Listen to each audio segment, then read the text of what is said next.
Yeah, there it is. I think it's out right there. I can so feel it. Do you feel that muscle? Yeah, it's real tight. See the range of motion? What is that?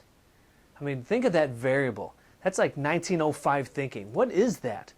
And so why do we do that? More importantly, we don't even do skin-on-skin palpation anymore. We palpate through clothes and hope to hear a cavitation and then charge for that. What is wrong with that? I mean, what? How is that okay? Know why it's not okay?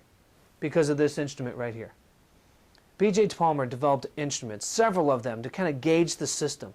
Do you realize that when you went into his clinic and got tested, you had several medical doctors doing tests on you? 33 medical doctors would do exams on you. 128 medical exams every 2 weeks.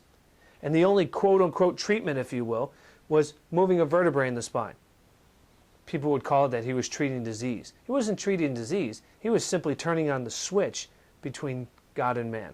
And we'll get into that later. So let's get into the scientific part of chiropractic. So what does that mean? So when this scanning instrument was called the neurocalograph. Neuro, nerve, calorie, heat, graph. Nerve heat reading instrument. So I look at it this way.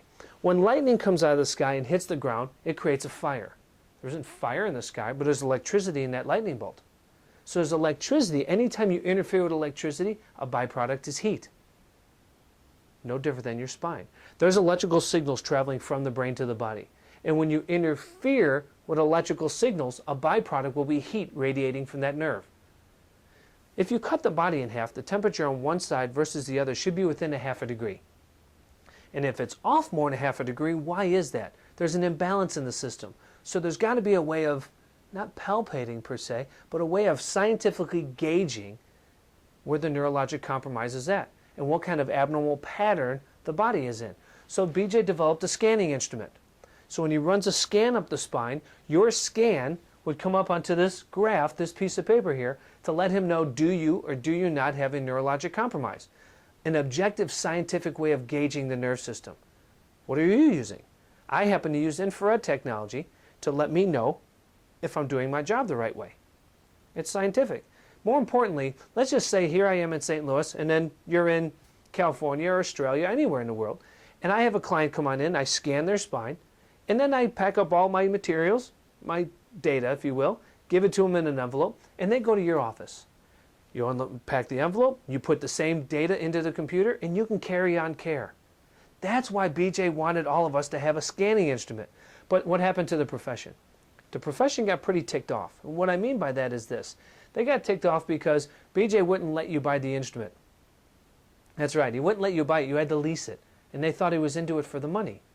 I mean, the man had over 40 different patents. He didn't need any more of the money. The reason he did that is so you as the chiropractor would come back to Palmer College and learn about all the new things that are going on in the scientific world of chiropractic. That's what he tried to do. So what happened? The profession split in a million directions. And that was actually the demise of our profession because everybody went back to 1905 palpation and then creating their own techniques. It wasn't about that. He developed hundreds and hundreds of techniques. And then finally he said, stop it. There's got to be a way of gauging the system, improving our work. And he found it. And so we should just try to mimic that. And then once you can mimic it with today's technology, we should surpass and get better results than he had. We should be able to, but why aren't we? Because we're going back to being chiro-treaters instead of chiropractors. So get some sort of technology. Get a scanning instrument. If you don't have one, contact me. I'll help you find one, and I'm going to be teaching classes with that, and just people to get the understanding of why it's so important to be scientific with this wonderful art and philosophy of chiropractic. Until then, hey, this is Dr. Eddie Weller. Keep your head on straight. Have a great day.